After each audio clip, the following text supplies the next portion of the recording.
Irmãos, como temos aí no boletim o texto para a nossa meditação,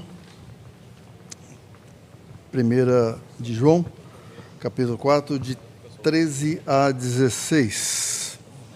Um pequeno texto, mas contendo verdades absolutamente grandes para os nossos corações. Eu vou convidar a igreja a que leiamos todos a uma voz esses 4 versículos para a nossa meditação. 1 de João, capítulo 4, versículos de 13 a 16.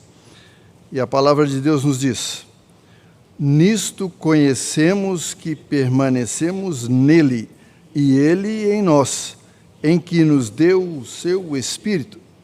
E nós temos visto e testemunhamos que o Pai enviou o seu Filho como Salvador do mundo. Aquele confessar que Jesus é o Filho de Deus, Deus permanece nele, e ele em Deus. E nós conhecemos e cremos do amor que Deus tem por nós. Deus é amor, e aquele que permanece no amor, permanece em Deus e Deus nele. Senhor, trememos diante da sua palavra, ó Deus, tão profunda, maravilhosa. E sabemos que é só a operação do teu Santo Espírito em nossas vidas é que ilumina,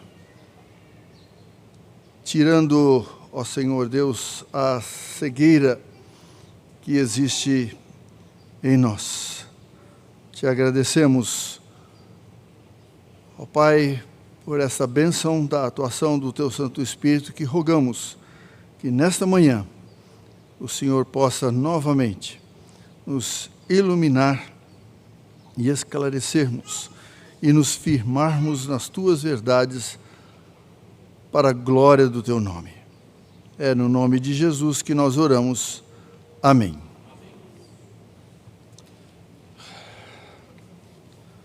Meus irmãos, ainda bem que eu estou atrás do púlpito aqui, não dá para perceber que as minhas pernas estão tremendo, porque esse texto aqui, para mim,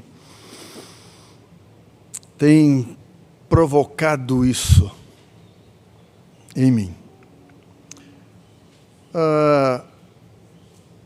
O que é que distingue uma nota falsa de uma nota verdadeira? Quais são as marcas que distinguem uma nota falsa e uma verdadeira? As verdadeiras foram incrustadas nelas várias marcas, e as falsas não têm essas marcas. Então, nós dizemos, o que é que distingue um verdadeiro cristão de um falso cristão? São as marcas de Cristo Jesus, as marcas da cruz que foram incrustadas em nós. E podemos ver como Paulo fala destas marcas quando ele escreveu a sua segunda carta aos Coríntios, no capítulo de número 2, capítulo 3, versículos 2 e 3. Vós sois a nossa carta, escrita em nosso coração, conhecida e lida por todos os homens, estando já manifestos como carta de Cristo, produzida pelo nosso ministério, escrita não com tinta, mas pelo Espírito do Deus vivente, não em tábuas de pedra, mas em tábuas de carne. Isto é, nos corações. Nos corações. Meus irmãos, vemos um registro no dicionário de Davis, na página 333, algo interessante que lhe registra que foi colocado o que eu vou ler aqui sobre a harmonia dos evangelhos, e que teve o nome, inclusive, de Diatessaron, de Tatiano, que diz o seguinte: o Diatessaron de Tatiano não era outra coisa mais que uma harmonia dos evangelhos usada nas igrejas em que os quatro se combinam, os quatro evangelhos. O manuscrito dos evangelhos siríacos, recentemente descoberto por Mr. Lewis, prova que no segundo século os nossos quatro evangelhos eram aceitos pelas igrejas da Síria. Finalmente, prova-se que até os heréticos gnósticos no segundo século aceitavam o quarto evangelho como apostólico. Por este modo, cabalmente se confirma a crença de que este livro havia sido escrito pelo apóstolo João e recebido nas igrejas como tal, desde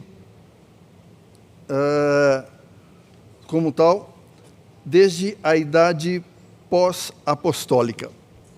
Interessante esse registro que nós temos sobre o Evangelho, e havia já, né, a harmonia dos evangelhos ali no começo do segundo século.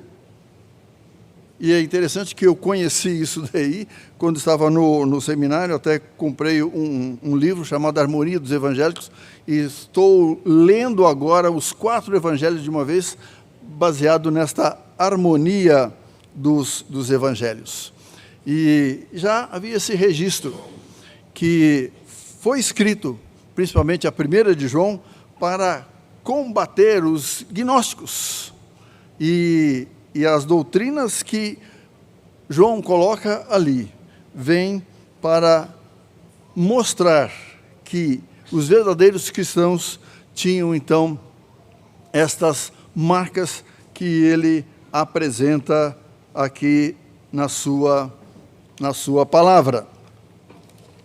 Então, aí no capítulo de número 4, versículo 13, João registra o seguinte: nisto conhecemos que permanecemos nele, e ele em nós, em que nos deu o seu Espírito. É interessante, meus irmãos, no Evangelho de João, no capítulo de número 14, no versículo de número 23, João registra o seguinte. Esse texto eu não transcrevi, porque eu quero ler aqui na palavra, na Bíblia. João 14, 23. Respondeu Jesus: se alguém me ama, guardará a minha palavra, e meu Pai o amará, e viremos para ele e faremos nele morada. Quando eu comecei a estudar, meus irmãos, o Evangelho de João, quando eu vi esse texto, lembrando da palavra de Deus, como nós vamos ver aqui, como João distingue aí as três pessoas da Trindade: Deus Pai, Deus Filho e Deus Espírito Santo. Os verdadeiros crentes já estão em Deus e Deus neles. O resultado dessa comunhão com o Pai pode-se perceber pela dádiva do Espírito Santo. Olha como é que ele já começa aqui nesse comentário, já distinguir o Pai, o Filho e o Espírito Santo. Quando nós lemos aqui, né, nisto conhecemos que permanecemos nele e ele em nós, em que nos deu o seu Espírito, até o tema que nós temos aí, Deus em nós e nós nele. Quando fala Deus, aqui está falando das três pessoas da Trindade: Deus Pai, Deus Filho e Espírito Santo, como eu li aqui no Evangelho de João 14. Ele falou assim: olha, eu vou me manifestar e eu e o Pai faremos morada. Meus irmãos, aí faz a gente tremer. Não é só o Espírito Santo, não. O Espírito Santo representa a Trindade em nós. A Trindade em nós. E se isso não faz a gente tremer, barbaridade, né? Essa expressão nos deu do seu Espírito, equivale que nos deu o seu Espírito. Efésios fala que nós somos selados com o Espírito Santo. Paulo, aos Coríntios, fala que nós somos templos do Espírito Santo de Deus. Notar a ênfase de João: o Espírito é Deus. Quando se fala é Deus, quando Ananias e Safira foram contestados porque mentiram quando vieram trazer a oferta ou dízimo. Olha, vocês mentiram não a nós, mas ao Espírito. Vocês mentiram a Deus. A Deus. João está se referindo à vinda do Espírito Santo para habitar no crente por ocasião da sua regeneração e da sua conversão. Mas a todos quanto receberam, deu-lhes o poder de serem feitos filhos de Deus, a saber, aos que creem no seu nome. Então aí houve a regeneração, a conversão, o novo nascimento, como Jesus fala ali para Nicodemos, como está registrado no Evangelho de João, no capítulo 3.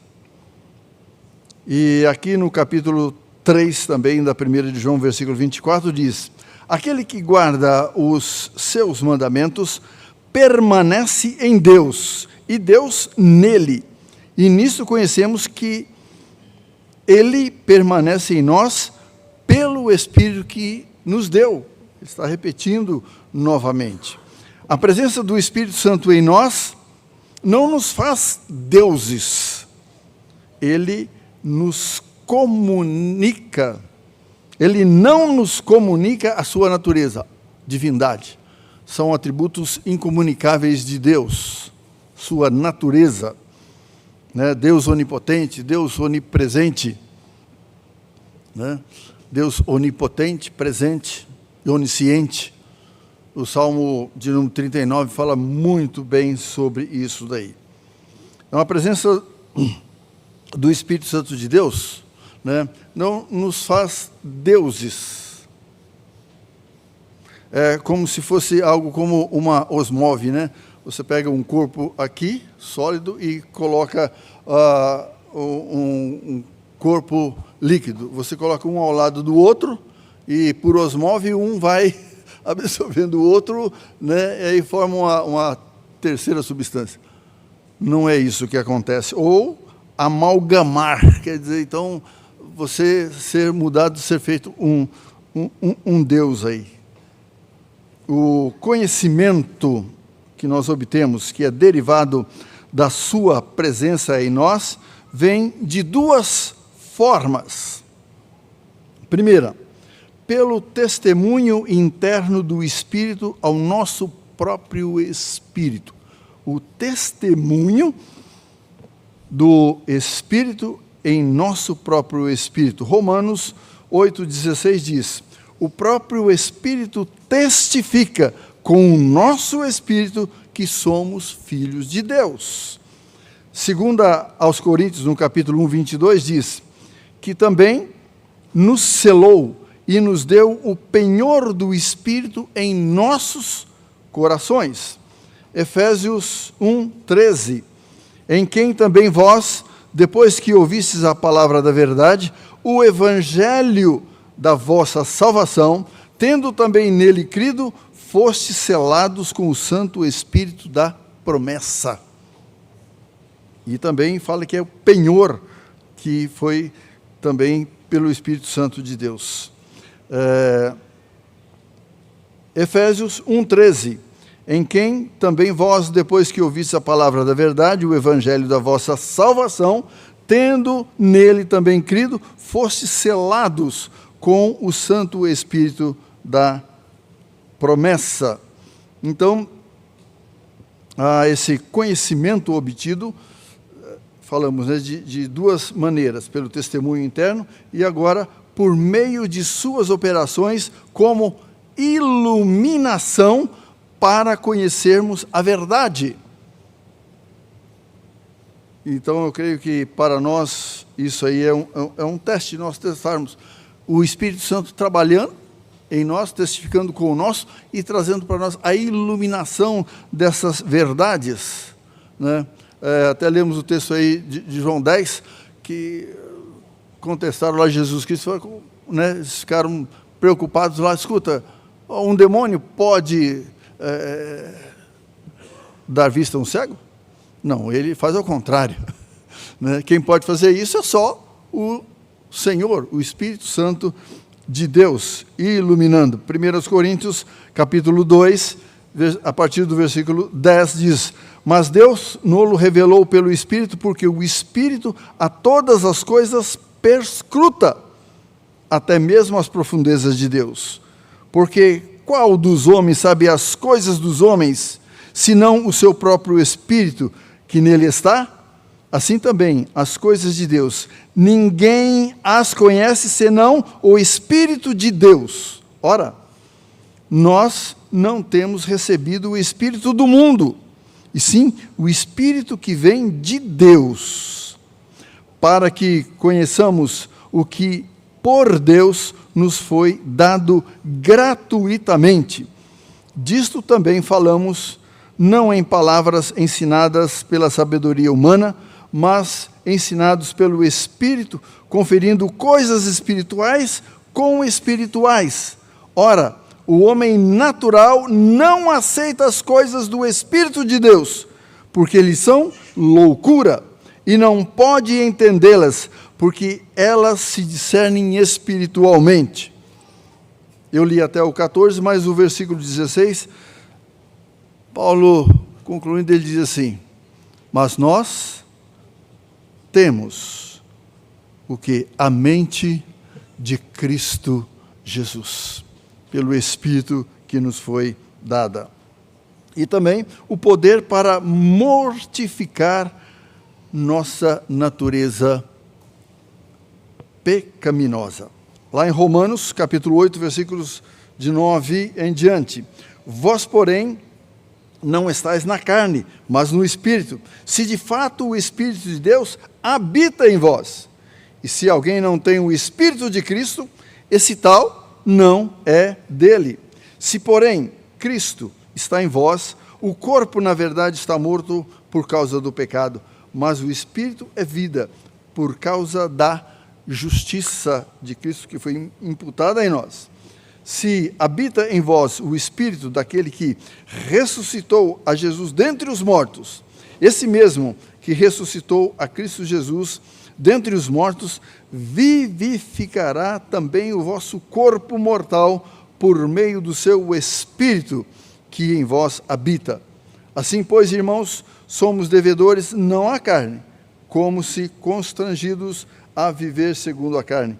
Porque se vivermos segundo a carne, caminhais para a morte, mas se pelo Espírito mortificardes os feitos do corpo, certamente vivereis. Pois todos os que são guiados pelo Espírito de Deus são filhos de Deus. Porque não recebeste o espírito de escravidão para viverdes outra vez atemorizados, mas recebeste o espírito de adoção, baseados no qual clamamos, Abba, Pai. O próprio Espírito testifica com o nosso espírito que somos filhos de Deus. E o versículo 17 diz, ora, se somos filhos, somos também herdeiros, herdeiros de Deus e co-herdeiro com Cristo. Se com ele sofremos, também com ele seremos glorificados. E o fruto que ele produz em nossas vidas. Gálatas 5, 22 e 23. Mas o fruto do Espírito é amor, alegria, paz, longanimidade, benignidade, bondade, fidelidade, mansidão, domínio próprio. Contra essas coisas não há lei. Podemos dizer que esse fruto do Espírito aqui, amor, alegria, podemos dizer que são as marcas de um verdadeiro crente, pessoa que nasceu de novo. O reverendo Giovanni, no estudo, ele falou que o fruto do Espírito seria como os gomos, podemos dizer, de uma laranja. Mas acontece que cada gomo da laranja, um é igual ao outro. Mas acontece que há um milagre aqui nesse fruto do Espírito Santo. Esses gomos são um diferentes do outro, que é só o Espírito Santo de Deus que pode fazer isso na nossa vida, apresentar, né, esses frutos. Então, mediante a constatação dessas coisas em nós, que nos conscientizamos da comunhão que existe entre Deus e nós. Entre Deus e nós. O Espírito Santo de Deus está operando em nossas vidas para que esses frutos, esse fruto do Espírito Santo de Deus seja apresentado. E o próximo versículo de número 14. E nós temos visto e testemunhamos que o Pai enviou o seu Filho como Salvador do mundo. Nós testemunhamos, aconteceu conosco. Então nós estamos dando testemunho que pode acontecer com vocês também, que crerem em Cristo Jesus. Sabemos também que Deus permanece em nós e nós nele, porque cremos em Jesus Cristo, seu Filho. João dá o testemunho da missão do Filho de Deus. Ele fala, nós. Esse nós aqui são os apóstolos, porque lá no capítulo 1 da primeira de João, ele fala, olha, nós convivemos com Cristo Jesus. Nós apalpamos, as nossas mãos apalparam do verbo da vida encarnado.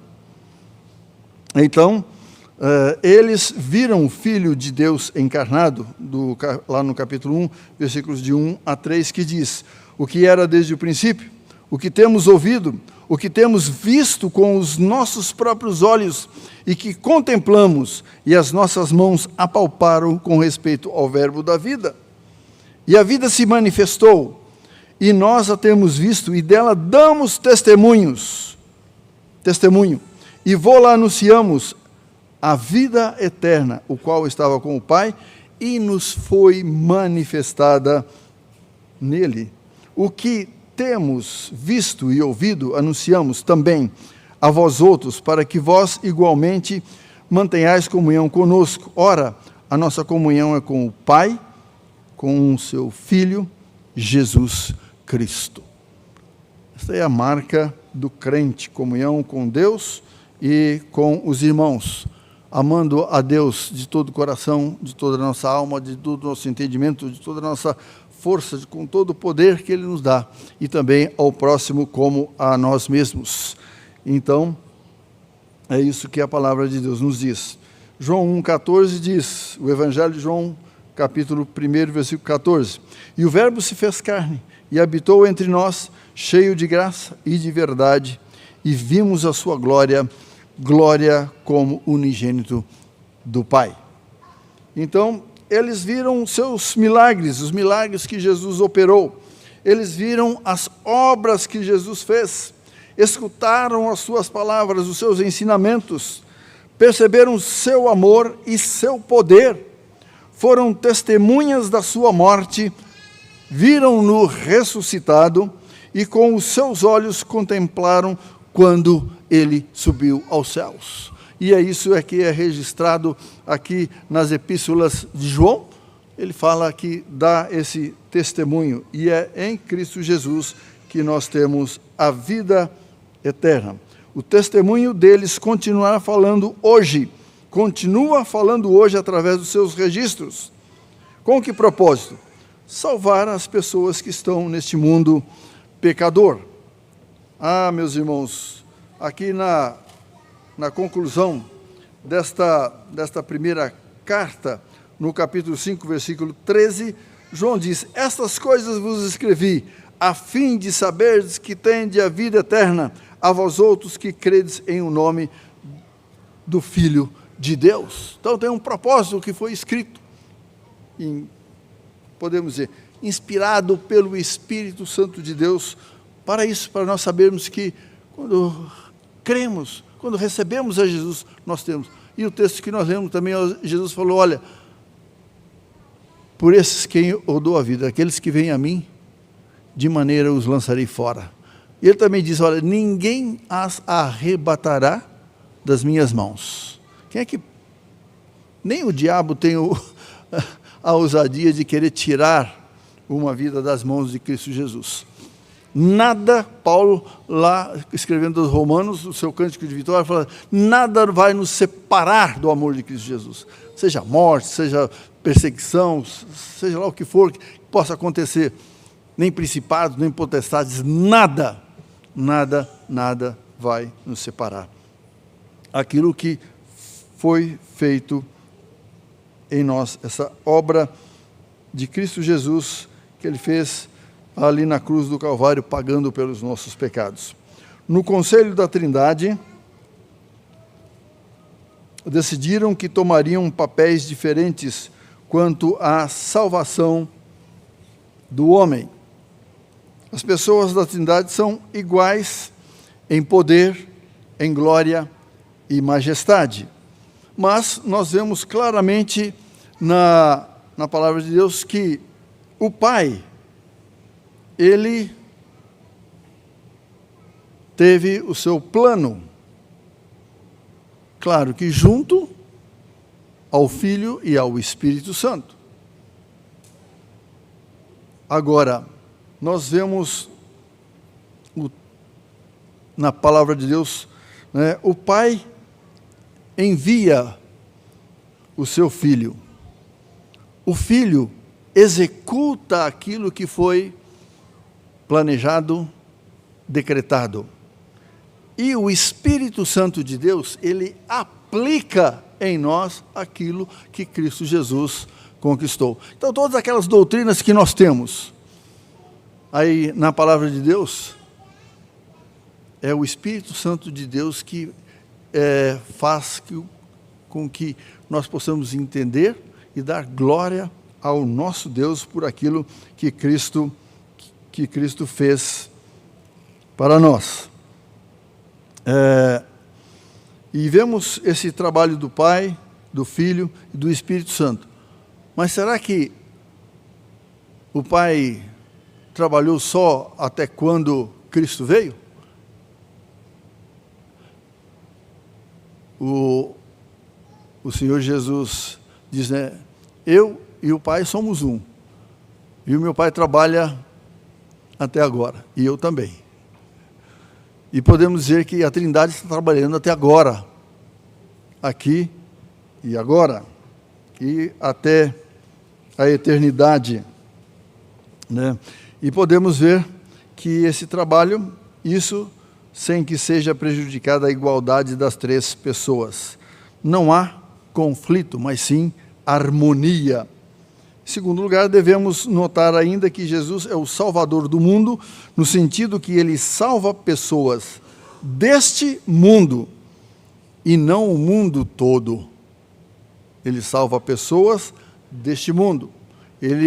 Paulo fala, ali aos Gálatas, e ele nos tirou, resgatou do império das trevas e nos colocou no reino do Filho do seu amor. Mas alguns, que nós vemos aí.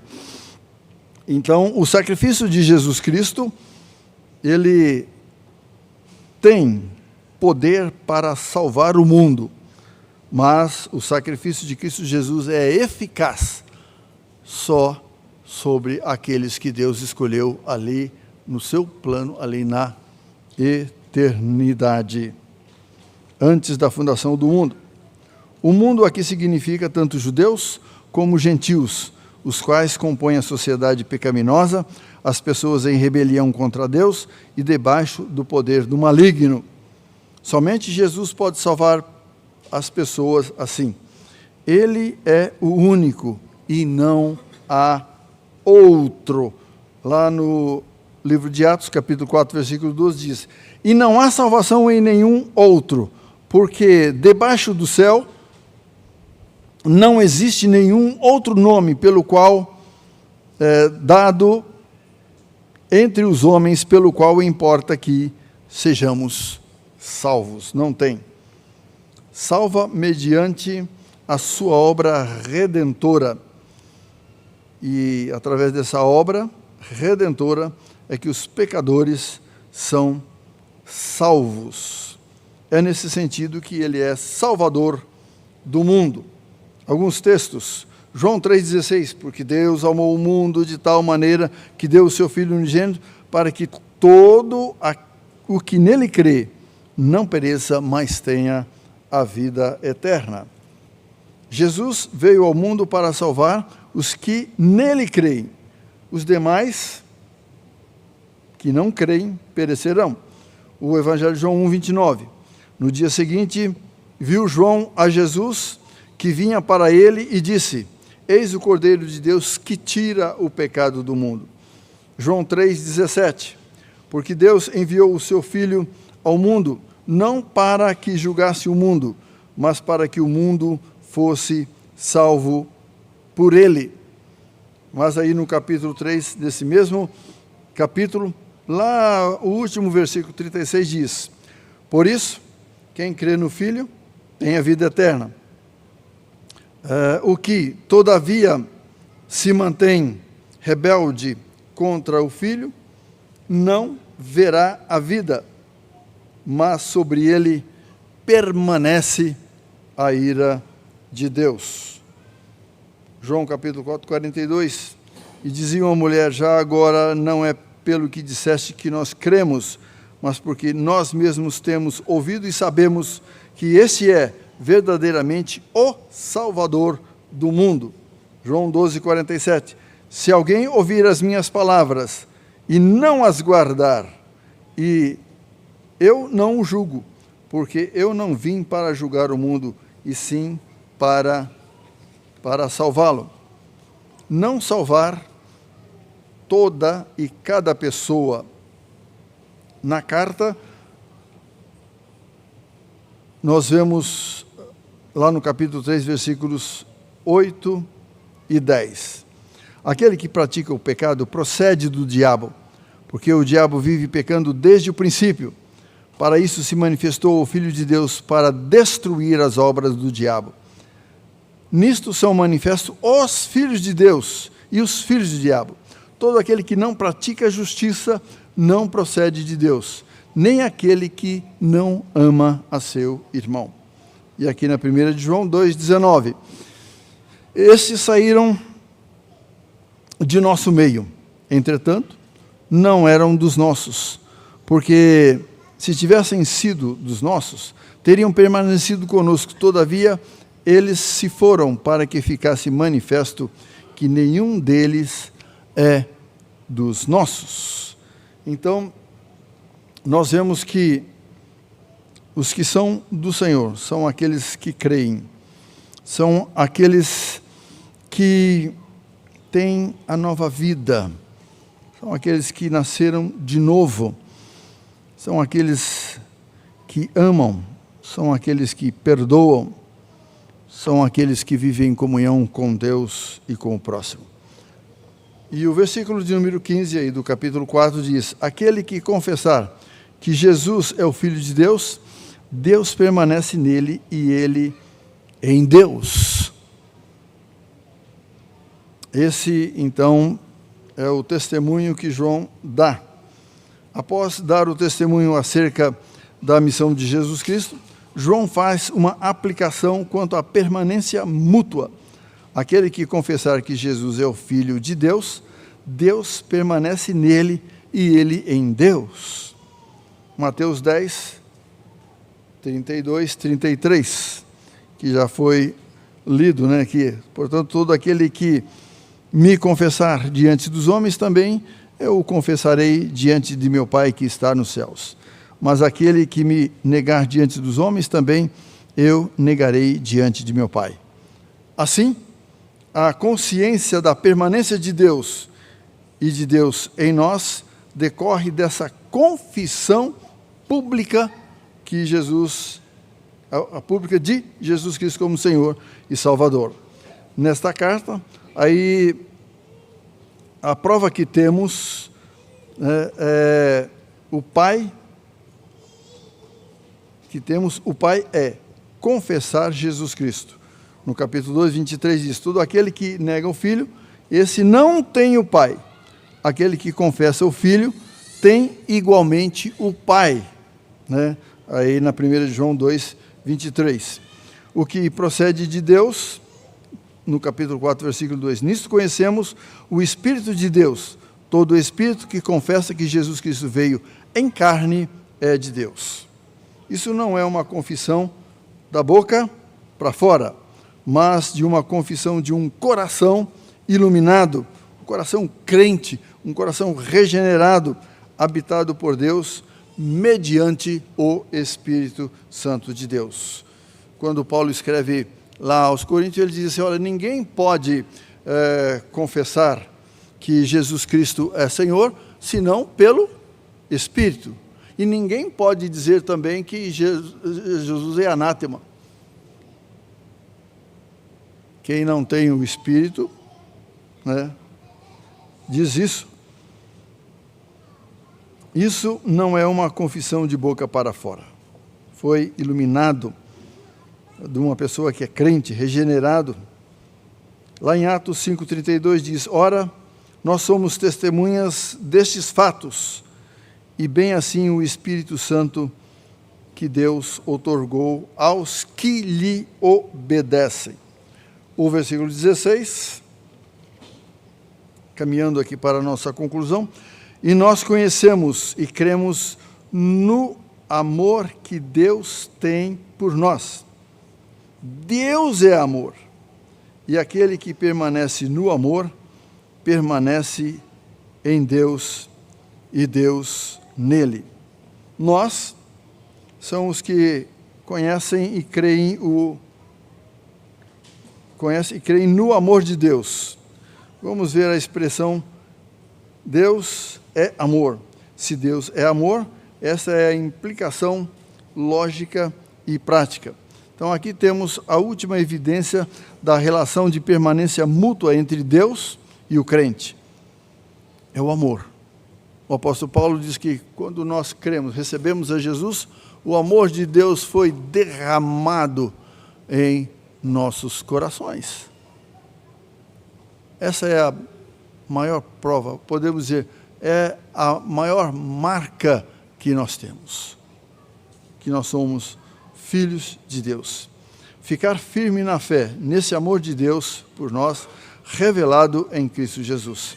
Permanecer também no amor fraternal, como ele já falou aqui no capítulo 4, versículo 12. Ninguém jamais viu a Deus. Se amarmos uns aos outros, Deus permanece em nós e o seu amor é em nós aperfeiçoado. significa levar uma vida de amor aos irmãos. Consiste na assistência de suas necessidades físicas, materiais e práticas, conforme já vimos em sessões anteriores. Concluindo, amar os irmãos é algo que procede somente de Deus, alguém que nasceu de novo, que faz parte do corpo de Cristo Jesus. Segue-se que quem vive assim está unido a Deus nessa relação mútua, pois Deus e somente Deus é amor. Quem está nele, ele em nós. O amor fraternal, portanto, é mais uma evidência de nossa união com Deus, e não um conhecimento secreto. Examinemos as nossas vidas. Não é sem razão que esses testes são repetidos nesta carta. Nós somos testados. Quando uma nota vai, nós vamos pagar alguma coisa em algum comércio, sempre há aquele exame para ver se a nota é verdadeira ou falsa. E nós, na nossa convivência aí também com o mundo, nós somos testados. Nós somos testados. E quando nós apresentamos essa marca que foi colocada em nossos corações, o novo coração, o Espírito Santo de Deus operando em nossa vida, quando nós temos contatos com as pessoas, quando essas pessoas que não têm Cristo ainda, pela nossa convivência com eles nos conhecendo, sabemos que nós temos essa comunhão com Deus. Quando eles estão em aperto, em problemas, em dificuldades, as primeiras pessoas que eles procuram, quem são? Os crentes. Porque eles sabem que confiam em Deus e sabem que Deus é que pode resolver ali o problema. Então, o nosso próximo assunto, a continuação vai ser no capítulo 4, de 17 a 21.